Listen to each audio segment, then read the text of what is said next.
무슨 일을 하든지 악이 아니라면 즐겁게 해야 합니다.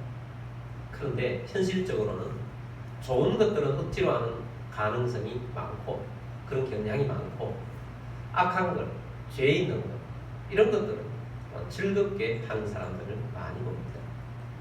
우리는 좋은 것들을 즐거운 마음으로 해야 합니다. 특별히 영적인 삶은 더더욱 즐겁게 해야 합니다.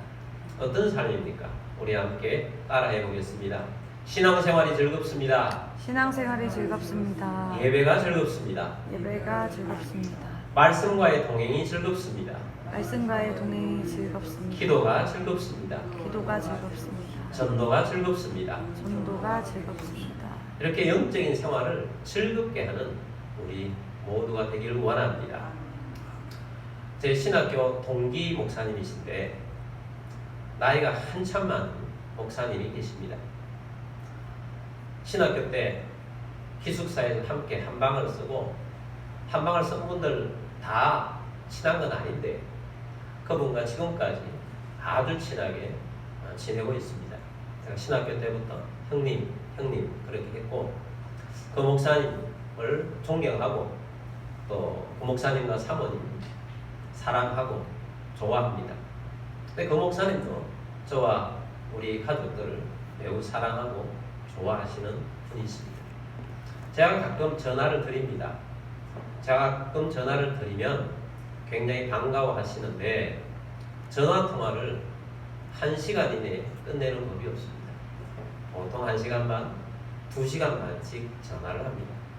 분명히 전화는 제가 드렸는데 말은 그 목사님이 다 하십니다. 안부 좀 묻고 난 다음에는 그 목사님 말씀을 다 하세요. 무슨 말씀을 1시간 반, 2시간 동안 하십니다. 일주일 전에 말씀 깨달았던 거, 또 어제의 말씀을 깨달았던 거, 오늘 조금 전에 말씀을 읽고 있다가 깨달았다는 걸 너무 신나게 말씀을 하시니까 저도 신나게 듣습니다. 저는 리액션만 하죠. 정말 좋은 거 깨달으셨습니다. 그렇게 하다 보면 1시간 반, 2시간이 훌쩍 가요. 말씀을 너무 즐겨하며 좋아하시는 그런 분이십니다. 얼마 전에 전화를 또 드렸는데 그런 또 말씀에 대한 것들을 하고 난 다음에 마지막으로 이런 말을 하는 거예요. 야, 너는 음악을 잘해서 참 좋겠다. 그래서 사실은 나도 음악을 너무 좋아하는데 그래서 내가 어릴 때 피아노가 너무 배우고 싶어서 어머니에게 피아노 좀 가르쳐 달라고 그랬더니 돈이 없어서 안 된다고 하면서 그러나 여동생은 가르쳐 주더라고요. 이제 학창 시절이 되어서 기타를 배워야 되겠다. 그래서 어떻게 돈을 마련해가지고 기타를 배우는데 그때 깨달았다는 겁니다. 나는 음악에 소질이 없구나. 그렇게 깨달아서 그런 건 안 하지만 그러나 지금까지도 음악을 너무 좋아하는 겁니다. 그래서 제가 그 이야기를 들으면 형님 가까이 있으면 내가 기타도 가르쳐 드리고 할 텐데 너무 안타깝습니다. 그랬더니 야, 이 나이에 무슨 기타냐. 근데 나이가 많으셔서 이제 은퇴를 하시게 되거든요. 그래서 형님 은퇴하시면 취미생활도 해야 되는데 좀 배울 수 있도록 하면 좋겠네요. 그랬더니 야, 나는 성경 말씀이 그렇게 재밌다. 아침에 성경을 읽기 시작하고 연구하기 시작하면 점심 먹는 것도 잊어버리고 저녁까지 성경 연구하고 성경이 그렇게 재밌다는 거예요. 그래서 나는 죽는 날까지 성경 보고 성경 읽고 그렇게 할 거다라고 말씀을 하시더라고요. 성경이 그렇게 재밌답니다. 우리 그 형님 목사님. 성경의 재미가 그렇게 있다는데 오늘 본문은 10편 19편 말씀인데 10편 19편은 다윗의 시입니다. 다윗이 하나님 말씀이 얼마나 재밌는지 금과 꿀에 대해서 비교를 하지 않습니까? 우리 다시 한번 19편 10절 말씀을 보도록 하겠습니다. 금 곧 많은 순금보다 더 사모할 것이며 꿀과 송이꿀보다 더 달도다. 두 가지로 말씀하고 있어요. 금 곧 많은 순금보다 말씀을 더 사모한다. 꿀과 송이꿀보다 더 달다. 말씀이 그렇다는 것입니다. 검곧 많은 순금보다 더 사모할 것이다. 세상에 가치 있는 것은 예전부터 지금까지 그 가치가 변하지 않고 나오고 있는 것이 금 아니겠습니까? 다윗 시대는 금보다 더 귀중한 게 없지요. 금이 최고지요. 근데 오늘날에는 금보다 더 귀중한 것들이 참 많이 생겼습니다. 특별히 우리의 마음속에는. 우리의 마음속에는 금보다 가치 있는 것이 많아서 상대적으로 금도 사모하면 금이 금덩어리 하나 생기면 좋겠지만 우리는 오늘날에는 돈이잖아요. 돈보다 더 사모한다. 그럼 좀 감동이 적죠. 우리 서민들에게는 1억이 참 귀합니다. 1억 가질래? 말씀 가질래? 말씀 가진다 그러면 거기를 가우뚱할 사람이 많은 겁니다. 1억보다 더 사모할 것입니다. 어떤 사람은 10억보다, 100억보다, 1000억보다 말씀을 나는 더 사모합니다. 이렇게 비유가 된다면 야, 말씀을 얼마나 사모하길래 말씀을 그렇게 사모합니다. 또 음식 중에 고대 사회에서 최고의 음식은 꿀, 그것도 송이꿀. 꿀이 얼마나 달고 맛있냐는 것입니다. 제가 오늘날에는 음식도 꿀도 그 가치가 얼마나 최고의 가치잖아요. 근데 상대적으로 많은 맛있는 음식들이 많이 개발이 되어서 최애 음식들이 있습니다. 여러분 가운데도 최애 음식들이 있을 거예요. 없는 분도 있을 수 있습니다. 저도 되게 좋아하는 음식 그렇게 없습니다. 근데 어떤 사람은 보면 최애 음식이 있어서 이 음식에 한번 딱 꽂히면 그거 먹고 싶어서 견디질 못하는 거예요. 꼭 먹어야 돼요. 어디 가서는 먹어야 돼요. 그래서 맛집이 어느 정도 맛집이 있으면 뭐 1시간, 2시간을 가고라도 그 맛집에 가시는 분들이 꼭 있잖아요. 근데 내 최애 음식보다 이 말씀이 더 맛있다. 더 맛있는 말씀이다. 라고 하는 것이 다윗이 말씀을 대하는 태도라는 것입니다. 그래서 말씀과 동행하는 삶이 얼마나 즐겁고 얼마나 귀한가 하는 것입니다. 근데 이 말씀이 왜 그렇게 다윗에게 즐거운 것이고 단 것이고 사모하는 것이냐? 그것은 바로 이 위의 말씀인 7절부터 9절까지 말씀에서 말씀이 우리에게 어떤 유익이 주는지를 한 6가지로 말씀을 하고 있어요. 근데 그 6가지 중에 오늘은 단 한 가지만 하게 될 것입니다. 근데 거기 7절부터 9절까지 말씀해 보면 여호와의 율법, 여호와의 계명, 또 여호와의 말씀, 뭐 이런 것들로 하나님 말씀을 표현해 주고 있어요. 그 6가지 다 각자 다양한 표현을 하나님의 말씀으로 보면 됩니다. 첫 번째 유익은 뭐냐? 첫 번째 유익은 영혼을 소성시킨다는 것입니다. 7절 말씀을 보도록 하겠습니다. 여호와의 율법은 완전하여 영혼을 소성시키며 여호와의 증거는 확실하여 우둔한 자를 지혜롭게 하며. 자, 여기에서 오늘 우리가 보게 될 것은 바로 이 전반부입니다. 여호와의 율법은 여호와의 말씀은 완전하다는 겁니다. 완전하여서 영혼을 어떻게 해요? 소성시킨다. 소성이라는 단어를 사전에서 찾아보았더니 정신을 잃었다가 다시 깨어나는 상태를 소성이라고 한다. 아주 큰 병에 걸렸다가 회복된 상태를 소성이라고 한다라고 합니다. 그러니까 우리의 영혼을 하나님의 말씀이 소성시킨다. 아주 정신을 잃어버릴 정도에서 깨어난다. 정신없이 살다가 깨어나게 한다. 이런 의미가 있는 거죠. 그래서 사실은 소성이라는 단어가 실제로 하나님 말씀이 우리에게 주는 에 비해서 저는 좀 더 약하다고 생각합니다. 왜냐하면 소성이라는 것은 그래도 졸도했다. 정신을 잃었다는 것은 아직 살아있잖아요. 근데 하나님의 말씀은 죽은 영혼을 살리잖아요. 우리가 예수를 믿기 전에는 우리의 영혼이 죽어 있었어요. 근데 죽은 영혼을 하나님 말씀을 통해서 복음을 통해서 우리도 살리게 하는 것이 하나님의 말씀이라는 것입니다. 저는 모태신앙인입니다. 근데 대부분의 모태신앙인들은 예배 생활을 잘하는 것 같습니다. 출석률이 매우 좋아요. 저도 예배에 빠진 적이 없던 것 같습니다. 평생 동안 모태신앙이죠. 그리고 봉사도 제가 많이 했어요. 구원 확신이 없을 때도 봉사를 굉장히 많이 했습니다. 심지어 어린아이들도 많이 가르쳤어요. 근데 그렇게 한 것은 다 내가 어릴 때부터 신앙생활을 많이 했던 그 경험 때문에 그렇게 할 수가 있었던 것입니다. 그런데 고등학교까지는 자유가 별로 없기 때문에 별 의식 없이 또 교회 가서 신앙생활을 많이 하죠. 그러나 대학교를 딱 들어가니까 대학생활 속에서 재미있는 것들이 더욱 많아진 것입니다. 그때부터 신앙생활에 대한 내적 갈등이 굉장히 많이 생기기를 시작을 했습니다. 교회도 재미있는 것이 많죠. 구원의 확신이 없어도 영원히 살아있지 않아도 교회 다니면 재미있는 게 있어요.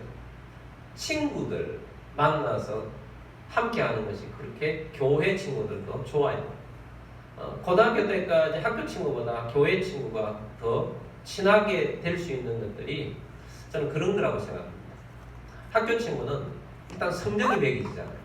나보다 더 잘난 놈, 나보다 더 뛰어난 놈, 나보다 더 못하고 이렇게 무의식 중에 이렇게 생기게 되죠. 그리고 학년이 바뀌면 또 친했다가 또 사라지기도 하고 그런데 교회 친구는 어릴 때부터 계속 하니까 교회 친구가 즐거워서 교회 나가고 또 교회 생활하면 사랑해 주잖아요. 목사님도 사랑해 주고 사모님도 사랑해 주고 장로님, 권사님, 직분자들이 사랑해 주고 그 사랑 안에서 신앙생활을 하면서 교회 다니게 됩니다. 그런데 제가 경험하는 이 대학생활도 가니까 대학교 가니까 새로운 친구들을 만납니다. 그 친구들과 함께 하는 것이 재밌어요. 근데 친구들과 함께 노는 것이 교회에서 노는 거 이전에 노는 것보다 더 재밌는 게 더 많은 거예요. 그리고 학교 생활하면서도 자기만 인간관계를 잘하면 사랑을 받아요. 저는 대학교 다니면서 공부를 별로 안 하고 동아리 활동을 많이 했는데 제가 동아리 활동을 잘해서 그런지 좀 과를 좀 빛나게 했다고 생각하는 거예요. 우리 학과장 교수님께서 저를 너무 사랑해 주시더라고요. 공부는 못하는데 장학금을 주시더라고요. 학과장 추천 장학금. 그리고 사랑받는 거죠. 인간관계만 잘하면 어디든지 또 사랑을 받고 그 생활이 즐거워요.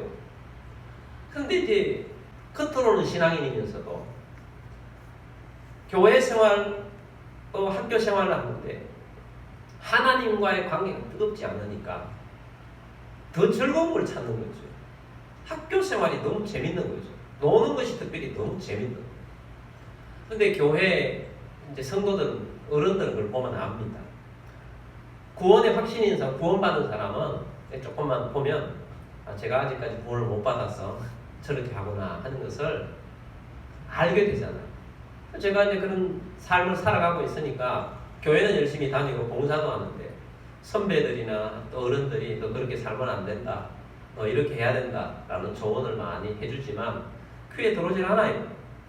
그런데 어느 날 제 고등학교 선배이면서도 대학교 선배이기도 하고 또 교회 선배이기도 한 제 선배님이 나에게 어느 날 시간이 있냐라고 이렇게 물어요. 그래서 처음에는 좀 피했어요. 시간이 없습니다. 놀기 바빠서 시간이 없었던 거죠.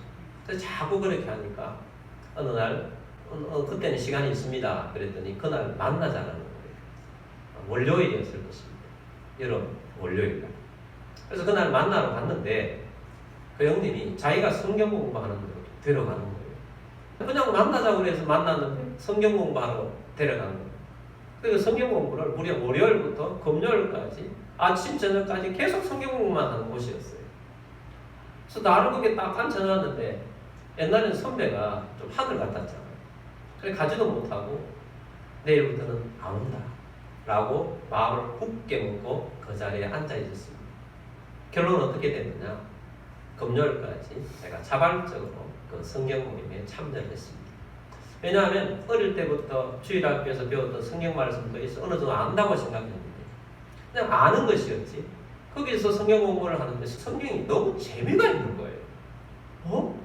성경에 이런 의미가 있고 이런 깨달음을 주는 거예요.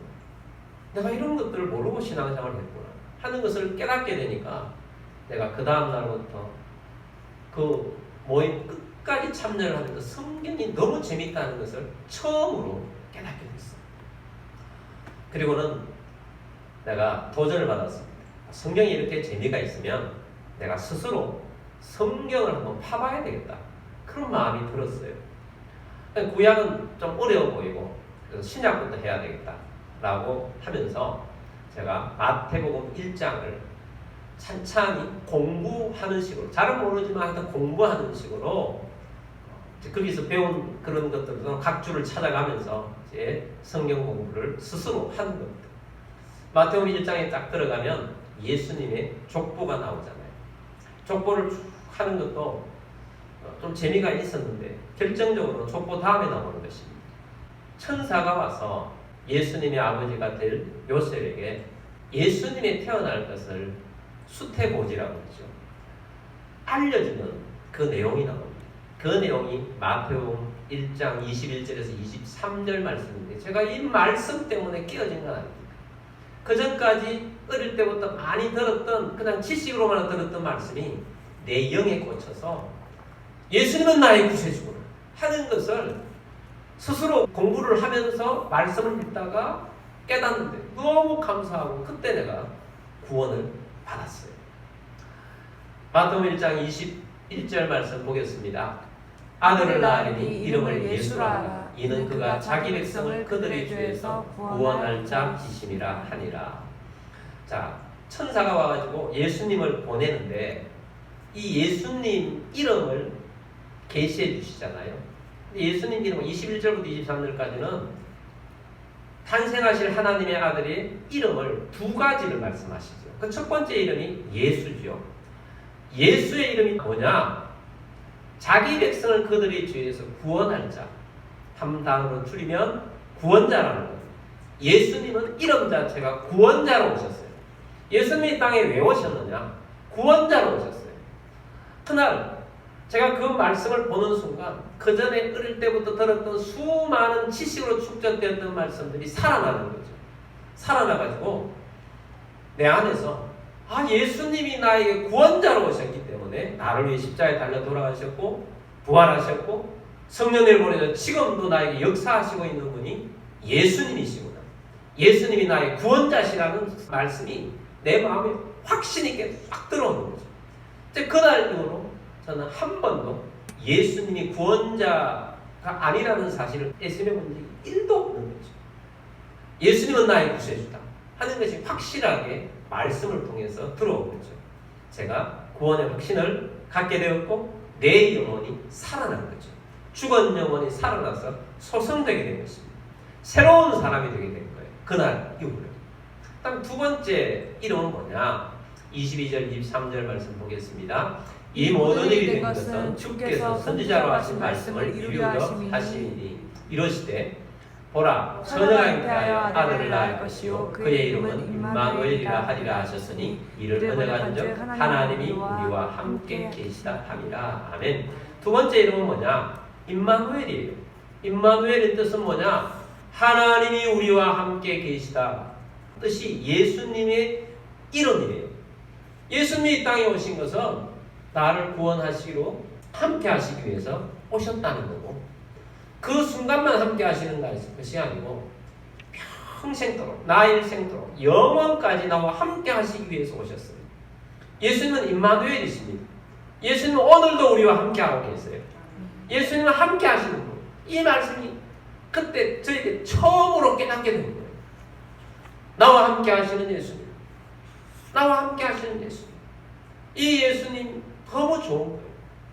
예수님께서 나와 함께 하셔서 언제나 나를 떠나지 않고 버리지 아니하시며 성령님을 보내셔서 오늘도 나와 함께 하시는 예수님. 그래서 예수님에 대해서 이 두 가지, 예수님의 이름 두 가지를 통해서 예수님이 구원자시고 예수님은 나의 임마누엘이시다. 나와 함께 하시는 분이시다. 이것을 깨닫고 난 다음에 내가 그날 이후로 완전히 변화된 거죠. 내 영혼이 소성된 거예요. 영혼이 살아난 것입니다. 그래서 영혼이 살아나게 되니까 그때부터 신앙생활이 즐거워요. 세상에 즐거움이 있는 것이 아니라 신앙생활이 즐거운 거죠. 그래서 예수님이 구원을 받지 못한 상태에서는 교회 생활을 그냥 육신적으로 또 정신적으로 관계 속에서 재미를 느끼고 사회생활도 관계 속에 재미가 있지만 세상의 재미가 좀 더 크더라 이거예요. 그런데 영적으로 구원받고 나니까 세상의 재미가 별 의미가 없어. 보이는 거예요. 세상이 어떻게 가고 그때 깨닫게 된다는 거죠. 아, 세상의 재미라는 것은 이렇게 가다가 결국 그 재미는 허무한 것이구나 하는 것이 영적인 지혜로 막 깨달아져요. 이거 별거 아니구나. 그러면서 영적인 재미, 영적으로 살아가는 재미, 말씀으로 살아가는 재미가 그렇게 재미가 있어요. 그래서 그날 이후로부터 성경을 제가 계속 파고 팠어요. 파고 파는데 그렇게 재미있을 수가 없어요. 제가 제 형님 이야기를 했잖아요. 그 목사님 형님이 그렇게 재밌다고 하는 게 저는 이해가 돼요. 저는 그 말씀이 그렇게 재미있을 수가 없었어요.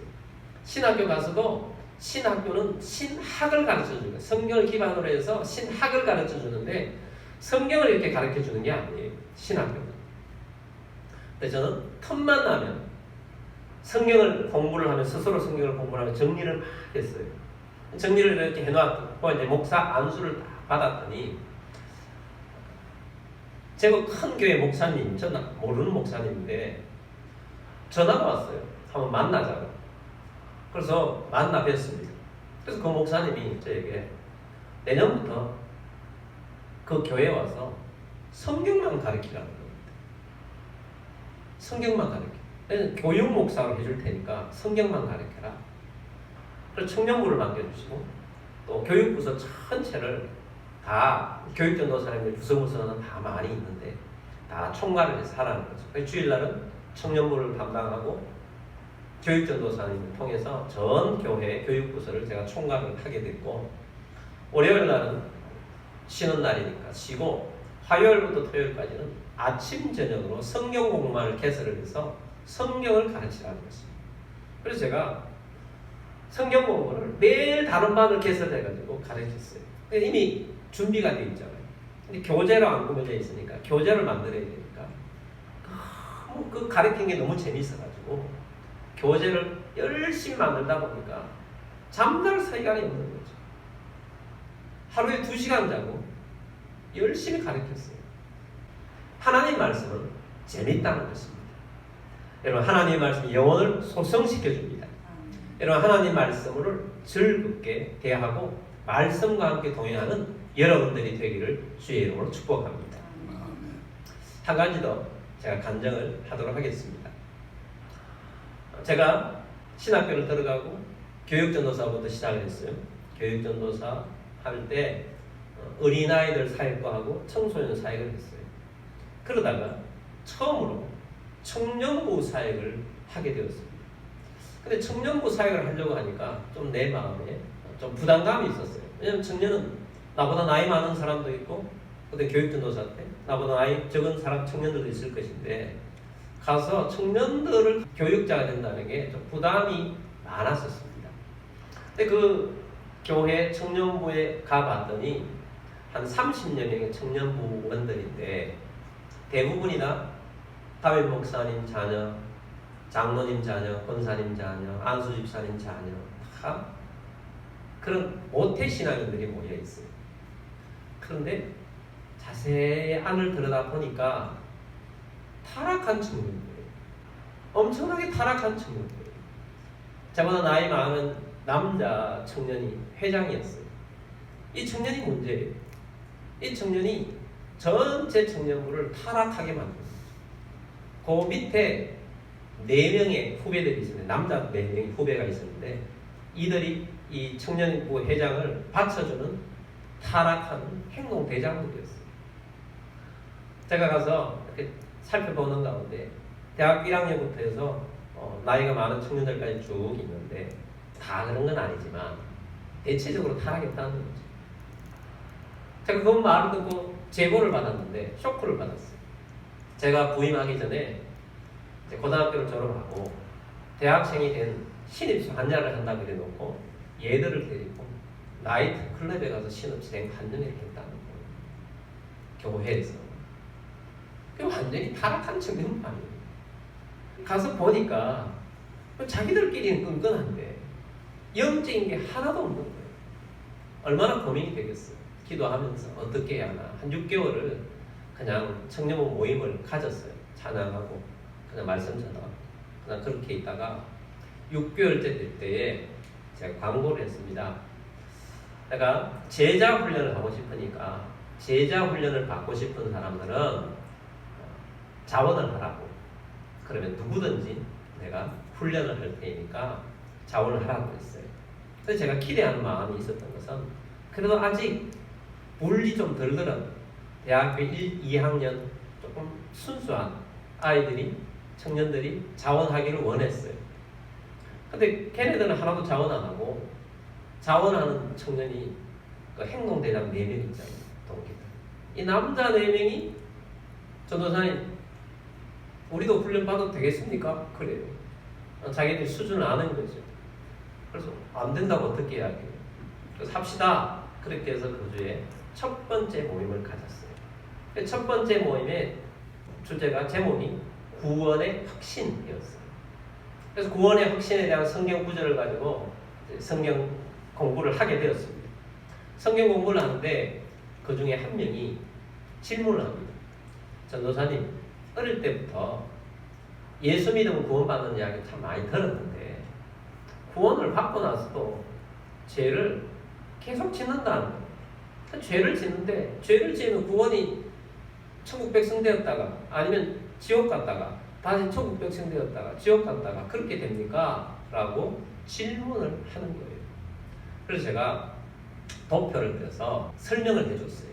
처음에 이제 세로로 줄이 있는데 이 세 줄이 받을 때까지는 구원을 예수님을 통해서 구원을 받았는데 그 전에는 죄인이었다. 그러나 구원을 받게 되면 그 순간 예수님께서 우리를 의를 입혀주셔서 구원받게 되는데 근데 우리가 시간에 따라서 계속 삶을 살아가는 것이 오른쪽으로 시간을 따라서 살아간다는 거죠. 계속 살아가는데 처음에는 밑에 그래프에는 밑에 있는 것은 뭐 어떤 사람은 굴곡이 쫙 올라가면서 있겠지만 평균적으로 이렇게 봤을 때 아래는 내가 실제로 살아가는데 하나님 말씀대로 살아가는 의. 그다음 위에는 죄 짓는 습관을 못 버려서 죄를 아직까지도 계속 짓고 살아간다.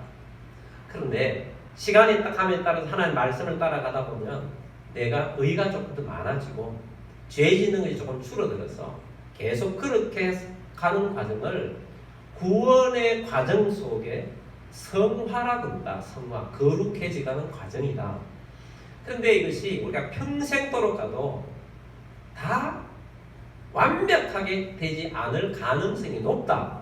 그러나 예수님이 재림을 하시면 그때 우리는 죄 짓는 이 육신의 몸은 없어지고 새로운 몸, 예수님과 같은 새로운 몸을 입게 되어서 죄 안 짓는 몸을 입는 바로 그 순간이 영화의 단계다. 영원한 세계로 우리가 변화되는 그런 단계다라고 설명을 해주는데 그러나 우리에게는 예수님의 피로 말미암아 의로 덮여 있는 것은 계속해서 있기 때문에 우리는 구원을 받은 것이라고 설명을 해주는 순간 그 질문했던 청년이 갑자기 엉엉 울면서 회개도 하고 감사합니다 예수님 감사합니다 눈물 막 흘리는 거예요. 그렇게 옆에서 이렇게 있던 다른 3명의 친구들도 전염이 돼가지고 같이 눈물을 흘리고 막 회개를 해요. 그리고 감사합니다 하고 갑자기 이 4명이 영적 부흥회가 일어나는 거예요. 그날 성령님이 임하셔서 그들에게 구원의 확신을 확실하게 해주신 거예요. 완전히 변화됐어요. 4명이 뭐 죄 지은 게 뭐 사기치고 이런 건 아니잖아요. 예수 믿는 사람으로서 세속적으로 살은 거고 죄 지었다는 게 술자리 가고 담배 피우고 이랬던 거예요. 그런데 그날 이후로 이 친구들이 이제 그 다음부터 계속 제자 훈련을 하잖아요. 계속 변화가 되는데 이렇게 이야기합니다. 전도사님 신기해요. 담배 피우려니까 구역질이 나요. 술을 보기도 싫어요. 4명 다 그러는 거예요. 성령님이 임하셔서 구원이 임하고 하나님의 은혜가 임하니까 완전히 변화된 거예요. 이 친구들이 변화가 일어나니까 청년부 전체가 변화가 일어나요. 막 전염이 되는 거죠. 나중에는 그 악의 중심이었던 그 청년부 회장이 나한테 와가지고 어떻게 이 친구들 변화시켰냐고 그래. 내가 변화시킨 게 아니잖아. 주님의 말씀이 변화시켰는데 그래 그러다가 혼자 놀기 안 되니까 나중에 나도 좀 훈련시켜달라. 나도 좀 훈련시켜달라. 그렇게 해서 우리 청년부가 완전히 하나님께서 바꿔주셨어요. 그리고 얼마나 뜨거워지는지 매달 한 번씩은 산기도를 갔어요. 밤에 올라가서 새벽에 내려오는 거죠. 봉고차도 없는 거죠. 그냥 일반 차를 아주 힘들게 타고 올라가지고 가서 그 뜨거운 열에 모기가 있든지 그 추운 겨울에도 한 번도 빠지지 않고 매달마다 가서 기도 일어나고 또 겨울에와 여름에는 한 차례씩 기도원에 가서 성경 이렇게 온지 다른 거 안 하고 성경만 읽고 내려와서 성경만. 그래서 성경 일독을 하고 내려오는 거죠. 성경의 재미에 푹 빠져가지고 그렇게 했던 하나님의 역사, 말씀의 역사가 있었던 것입니다. 하나님의 말씀이 영혼을 소성을 시키시니까 사람이 완전히 새 사람으로 바뀌는 거죠. 그래서 여러분, 하나님의 말씀이 우리의 영혼을 소성시키는 것입니다. 구원의 확신이 없는 분이 있다면 하나님 말씀을 사모하십시오. 말씀이 여러분의 구원을 확실하게 바꾸어가는 것입니다. 그리고 여러분의 영혼이 지금 왔다 갔다 하고 있다. 막 흔들린다. 흔들릴 수 있죠. 갈등이 있고 내적 갈등이 있을 수 있어요. 내가 이렇게 해도 되겠는가. 이런 말씀을 가까이 하십시오. 말씀이 여러분의 영혼을 소성하게 해주실 것입니다. 여러분이 이 말씀을 통해서 새롭게 살아가는 주의 백성으로 주님께서 만들어 주실 것입니다. 그러면 여러분, 영의 눈을 뜨게 되길 바랍니다. 성령님께서 내 눈을 열었을 때 우리의 영혼을 소성시켜준다 하는 것입니다. 그래서 오늘은 말씀과 동행하는 삶이 즐겁습니다 하는 첫 번째 것은 내 영혼을 소생시켜 주시는 말씀, 내 영혼을 소생시켜 주시는 말씀. 그렇기 때문에 이 말씀이 금보다 소중하고 더 사모가 되고 꿀송이보다 더 단 말씀이 되어서 말씀에 재미가 있다 하는 것입니다. 여러분, 재미있는 말씀으로 여러분 속에 새겨지는 여러분들이 되기를 원합니다. 그렇다면 여러분 매일 말씀에 헌신하십시오.